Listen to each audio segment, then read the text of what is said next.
The manhwa starts with a lady sitting in a chair by holding a pregnancy test stick, which displays 2 clear red lines. Perplexed, she consults the description guide and learns that if 2 red lines appear, it means she is pregnant. She gets shocked, and after her brief silence for a bit, this beauty becomes even prettier as she animates, realizing that she is pregnant with a baby. She swiftly stands up from her chair and nervously touches her belly. Getting emotional, she whispers that there is a baby inside her own belly. However, she clenches her fist, reflecting that she is Callia, the youngest commander-in-chief from a commoner. Moreover, how can her pregnancy be possible, since she is subjected to rigorous training every day, and most of the female knights in the army are infertile? Yet, she is pregnant with her own child, to whom she can call her real family, because she herself was an orphan, abandoned in a black alley at a young age, in order to survive by eating up trashes. Still, her life took a turn, as she was rescued by the Duke at the age of 6, and, with the Duke's support, she learned swordsmanship, resulting in becoming the commander-in-chief of the empire. A journey from a miserable and insignificant life to a hero of the empire who received respect and praise. After recalling her past, Callia still can't accept her pregnancy news, pleading with God to not make this important moment a dream for her.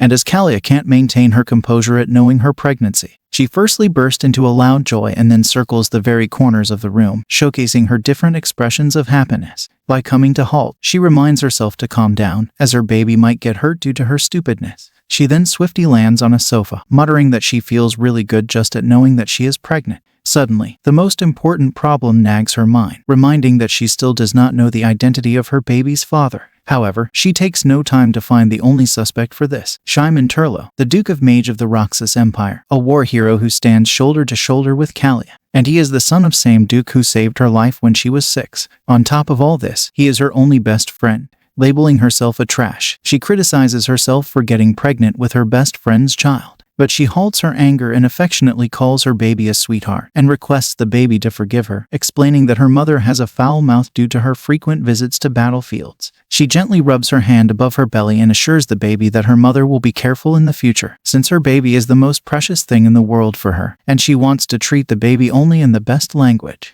By warmly cuddling her belly, she recalls about her past life, where she just wanted to live because she was born, and for that sole motive, she struggled with it. Plus, in such a life, she always longed that someday she will also have a family, even if it was a small one, but a family filled with love. And here it is happening at this moment, right inside her own belly. Her own baby and her one and only family with same blood and flesh, even if it is just one night's magic with someone like Shyman. As Callia knots a miraculous relationship with her baby, she determines that no matter what happens, she will protect the baby by all means. Yet, she wonders if it is necessary to tell Shyman that she is pregnant with his child. Instantly, she decides not to convey this news to him, considering that except Shyman, the atmosphere of his house is grim because there is a callous person, none other than his mother, who will never allow his son Shyman to have an illegitimate child. Hence, she cannot take risk of disclosing this to his mother. By roaming here and there, she assumes that Shyman will never tell her to abort her baby, and by any chance if he does, she will protect the baby from all the negative emotions like hate. Moreover, she has enough strength and money in the name of the commander-in-chief of the Roxas Empire to protect her baby. Getting gloomy, she reflects that although she is independent woman, her baby needs a father figure for its correct growth. She then wonders if she should propose Shyman to marry her for the sake of their child.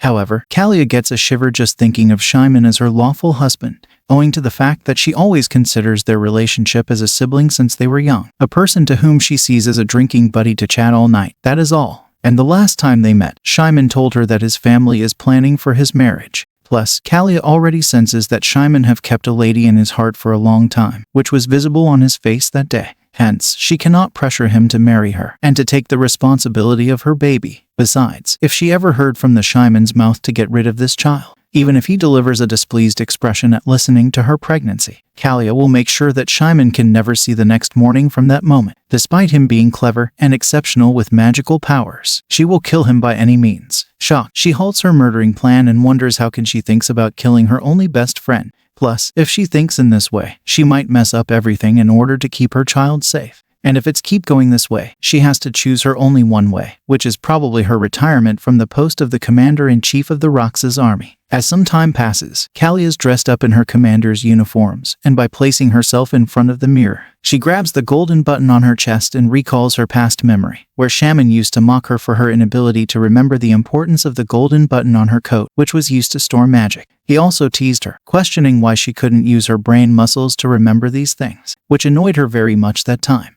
Plus, she reflects on how she ended up spending the night with such a guy. Further, by gazing outside, she states that these days are very peaceful, perhaps because the Empire has finally ended its 7-year war. And maybe it is a good time for the war hero to disappear into the abyss and start their own happy family. From here, the scene shifts to somewhere inside Callia's mansion, where a lady notices footsteps coming down. Noting this, she sprints towards the stairs, and upon witnessing Callia's feminine beauty in a Spartan knight's uniform, the lady's eyes sparkle with admiration. The lady's name is Gallas, the squire of Callia. With tears streaming from her eyes, she ponders that this is her first time witnessing Callia in uniform. Besides, Gallas gets even more excited upon noticing Callia's war-driven sword with her. She adds that Callia is not only a fighting god but also a beautiful demon born from the sky. And she is the one who saved the young duke from being kidnapped when she was 6 years old. And during her 19, she was recognized as having master grade ability as well as being a protector title. Despite these titles are normally given to people at 40 years old. Therefore, she is a genius of geniuses who achieved all this at her 19. As Callia comes down, Gallas inquires where she is going out, inquiring why Callia does not told her before, as she would have prepared the things for her. At which, Callia gazes at her with a sweet smile and says that she wants to go alone. Plus, she instructs Gallas to stay in the mansion. Witnessing her godlike appearance, Gallas starts to melt in embarrassment. By lowering her eyes, she states that she will bring Callia's favorite horse right away. And by running away, she asks Callia to wait for her out the mansion. Noting Gallas's behavior, Callia mutters that despite being generous and a bit unreasonable, she is an intelligent child. After a moment, Gallas brings the elegant white horse which was given by the Emperor to Callia as a gift. Callia shifts her attention at the horse for a bit, and by glancing towards her belly all of a sudden, she orders Gallas to take this horse back to the stable and commands to prepare a carriage for her. This declaration leaves Gallas totally perplexed. Even the handsome horse seems surprised. By walking away, Gallas wonders why Callia is asking for a carriage when she never gone by it before. Meanwhile, Callia again touches her belly and reflects that she is so foolish not to realize that riding on the back of a horse is very dangerous for the baby, and she should be more careful from now on. After her first ride in the carriage, she arrives to the main palace of the Roxas capital. And as she walks through the corridor in a particular direction, her gazes fall on a group of people in the distance, who chit-chats around a lady in a blue dress, and the lady is none other than Shyman's mother. As Callia approaches, she wonders how she can deliver the news of her pregnancy to Shyman's mother, and whether she should inform his mother that she is going to retire for personal reason. While she is lost in her thoughts, Shyman's mother notices her and approaches her. Shyman's mother's name is Shyman Terroan. She expresses sadness that Callia is simply passing by without even greeting her. At which, Callia responds that she did not notice Helena's presence since she was deep in thought. Listening to this, Helena asks if Callia is hurt somewhere, as she hasn't been coming to the palace lately. She then extends her hand to Callia's face, asking why she is becoming thinner day by day. Unfazed by Helena's words, Callia reflects on how cold her hand is. Callia reflects that Helena is a real beauty with dark blue eyes from half-elf, wondering how she is able to maintain her 20-year-old beauty despite being over 40 years old. However, a lady from behind interrupts them, mentioning that she heard from Callia that Helena has no difference from her mom. To this, Helena affirms the lady, stating that indeed, to her, Callia and Shyman are the pride of the Roxas Empire. She adds that despite Callia being careless when she was young, she is now such a beautiful girl. With a blushful expression, Helena mentions that she never saw Callia as a stranger but as a pretty daughter of her family. Noting the word daughter, Callia directs her piercing gaze at Helena, reflecting that although she grew up in the Duke's family, she lived in the last room with no sunlight. Besides, she had eaten every meal with the maids only. On top of that, she had to ask Helena's permission every time to meet Shyman. And at witnessing this discrimination, who would say that she is part of Helena's family? Further, Callia wonders what will happen when Helena finds out that she is the grandmother of her baby. Will she ever forgive her? Yet, with a relieved smile, Callia assures herself that she will never let this news be disclosed to Helena and just needs to stay close when they are in a crowded place. Callia then grabs Helena's hand, stating that she is very happy to meet her and if she has time, she will come to see her again. To this, Helena asks if it is her promise, then she should remember it. And by pointing her eyes filled with animosity at Callia, Helena reveals that the princess did not let her go because she wanted to ask something to Shyman. Plus, she also suggests Callia should be more careful in front of the princess. And as she concludes her statement, she bids farewell to Callia. Moreover, when she passes by Callia, Callia notices something odd. Eventually, a berserk power presses a heavy aura upon Callia, which mitigates slowly as Helena steps away from her. This prompts Callia to think about what was that coming out of Helena. Meanwhile, Helena, still surrounded by her sycophant followers, immerses herself in deep thought. and as she stands still, glancing towards the king's office's balcony, an attendant asks about her weird expression. To this, Helena delivers a smirk and states that it is nothing serious and just something she wanted to see. Upon hearing Helena's desire to see something, every attendant starts asking what she would like to see. Yet, she brushes them off, uttering that there is no need because Callia already let her see it from a distance. Dear viewers, apologies for the interruption. If you're genuinely enjoying the content on this channel, please consider hitting the subscribe icon with all notifications, since this little support of yours will help this creator continue delivering high-quality work to brighten your day. And take a moment at the end of the video to leave a comment, sharing your thoughts on the content. Your feedback means a lot. Now, let's not take up too much of your time and jump back into the story. Meanwhile, Louis Mond, the crown prince of the Roxas Empire, becomes irritated clearly as Shyman abruptly opens the balcony door, causing the strong winds to blow important documents all over the room. Louis inquires why Shyman suddenly opened the door, requesting him to help pick up the documents quickly. To this, Shyman casts anti-gravity magic on the documents, making them organize in the same order as before. Louis is completely taken aback, questioning why Shyman is wasting his extraordinary magic power on picking up papers. However, Shyman asks if she leave the palace, at which Louis questions if he is talking about Callia. Shyman chuckles, stating that the future emperor has really got sharp eyes. He then asks if Louis knows when she will come back to the palace. Hearing this, Louis confirms that today is her day off, so he doesn't think that she will visit today. Shyman defies his words, declaring that she will indeed come today, as she also misses him and wants to see him. Pissed, Louis wonders how Shyman has such confidence to utter those words. Suddenly, Shyman observes Callia approaching towards Louis's chamber from the balcony. Jolting heavily, Louis questions if Shyman is planning to use his chamber for their private discussions. Louis dismisses his assumption, speaking that he will not do that and is about to leave anyway, as he does not want to interfere in the king's business. Plus, she definitely came to talk with Louis. Shyman then jumps onto the balcony's banister, declaring that he will disappear without a trace because of this unexpected meeting. And with a dazzling smile, he states despite missing Callia, he does not want to encounter her right now. Releasing a long sigh, Louis assures him that he will tell him everything about Callia later. Instantly, Shyman bows in front of Louis, mentioning that he will always hold great respect for King Louis. And in the blink of an eye, Shyman disappears into thin air. Observing this, Louis arrives onto the balcony, wondering what kind of respect and affection is this. Besides, noting Shyman walking away in the garden, Louis reflects that he needs Shyman's power to develop the empire, just as he needs Callia's. However, an attendant informs Louis that Commander Callia seeks a private meeting with him, and as he allows it, Callia enters the room, radiating an aura of professionalism inside the room. She comes before King Louis and quickly bows to show her respect towards him. Observing this, Louis orders her to come at ease, questioning why she is here when she has a day off. In response, she stands still in complete silence for a bit, and by breaking the ice, she confidently declares that she is here to ask for retirement from her post. This declaration prompts Louis to drop his pen in heavy astonishment. Trembling clearly, he states that it seems like he just heard her say something strange just now. But Callia clears his doubt, confirming that he heard it correctly, as she reiterates that she wants to retire as soon as possible. Louis springs up with a feverish face, yelling what the hell she is talking about right now. Instantly, Louis loses his balance and starts to fall on the floor. But Callia swiftly grabs his hand and prevents him from falling with heavy force. He does not thank her this but shouts that he is okay and he is not the problem here. He then demands an explanation for why she is retiring all of a sudden without discussing. In response, she says that she wants to rest, prompting him to yell that she just needs to take a break, not retire. Suddenly, Louis inquires if she is retiring just because of Shyman. To this, Callia reflects that it is true but adds it is not solely because of Shyman. Plus, she herself doesn't know if she is pregnant with his child.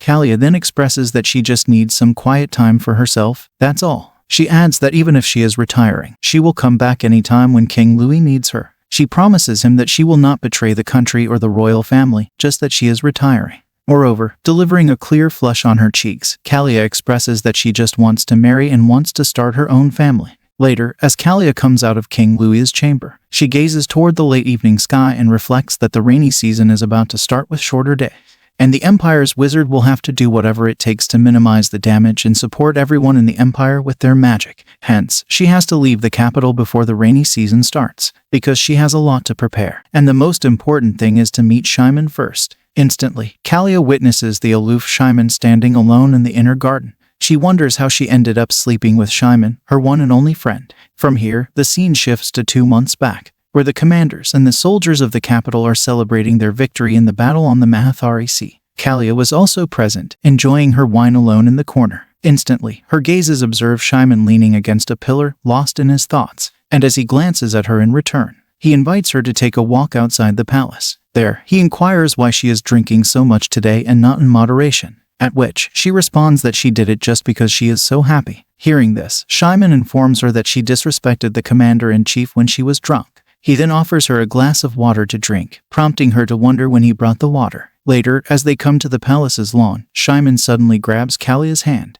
Noting this, she questions what's the matter, at which he reminds her that today is her birthday and says he wants to give her a birthday present. Her cheeks turn crimson red upon hearing his words. She expresses her gratitude, stating that despite taking the day she got into the Duke's place as her birthday, it is not her real birthday. However, he brushes off her words, declaring that a birthday is still a birthday. From here, the scene shifts to a high tower. Inside, Shyman shows his previous birthday presents to Callia, and as she observes a box full of colorful royal scrolls, she delivers an angelic smile, expressing that everyone knows he loves scrolls. Her cute reaction causes Shyman to flinch clearly. Maintaining his composure, he starts to explain the powers of the individual scrolls, disclosing that some have teleportation powers while others can remove traces of a person. He then asks her to keep a scroll as a gift that has detox and healing powers. To this, she wonders if he stole it from the Imperial's warehouse. He interrupts her thoughts, declaring that it is handmade and the maker is none other than himself, the great archmage of the nation.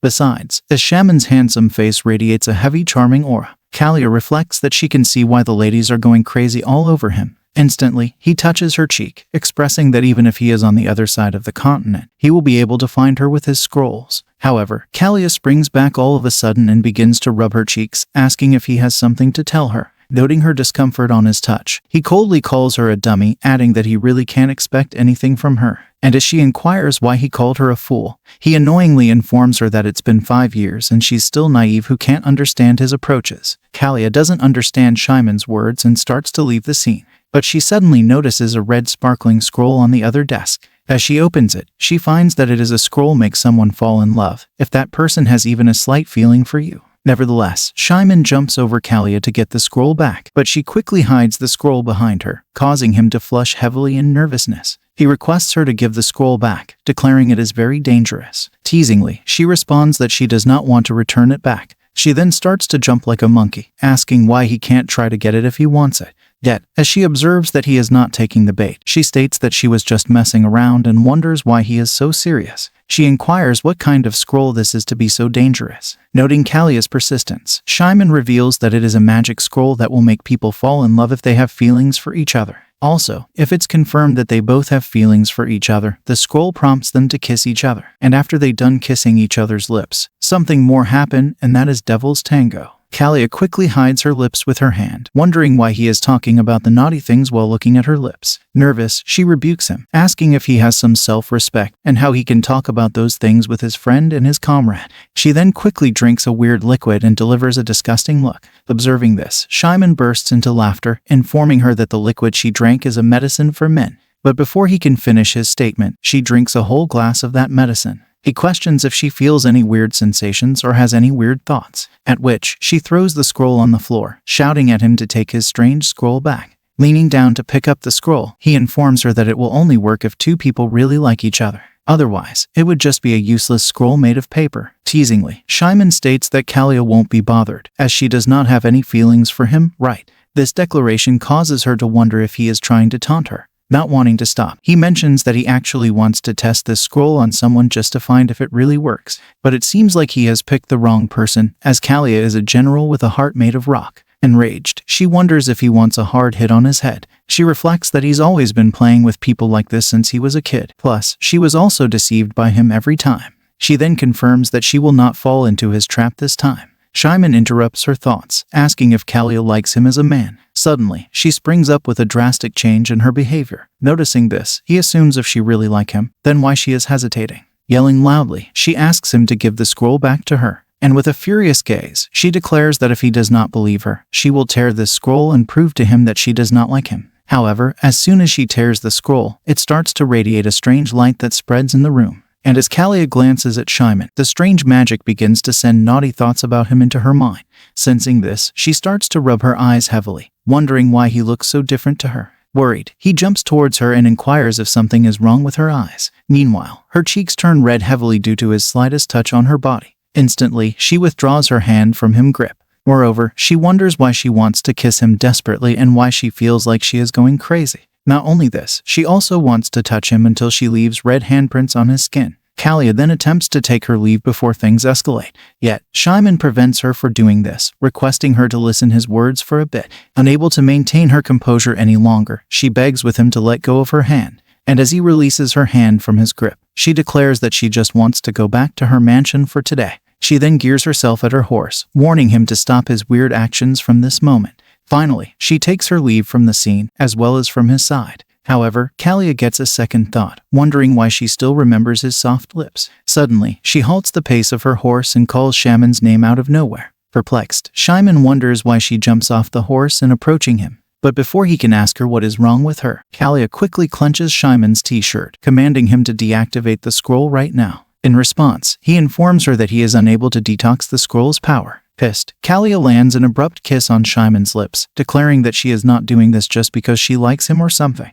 as he is the one who is responsible for making her body like this. From here, the scene lands back to the present, where Callia gets embarrassed at recalling her stupid actions. She adds that she is trash for having a baby in just one night with his friend, Shyman. As we wrap up today's segment, thank you for being with us until the very end. I'll be sharing fresh videos of this manga and exciting new series every weekend. Your support is invaluable, so please subscribe and hit the notification bell to stay updated. Your encouragement keeps the channel thriving, and I appreciate it immensely. Until next time, take care and goodbye.